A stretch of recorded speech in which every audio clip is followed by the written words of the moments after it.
A few moments later. Lechon Billy. I already prepared this one, so this one I'm going to roast for this is about 2 kilo, 5 pounds, something like that. So I'm going to roast this in the oven for 3 hours. So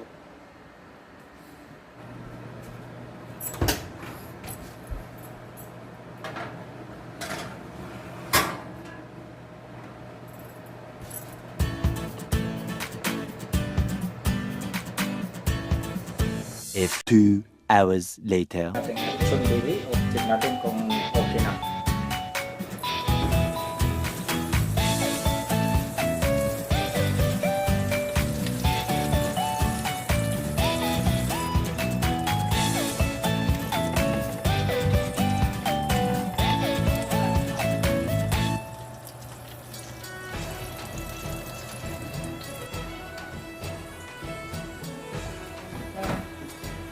This Lechon pork belly, pork belly.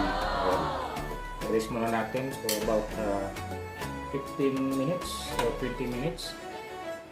Makuha natin yung exact texture. Tony?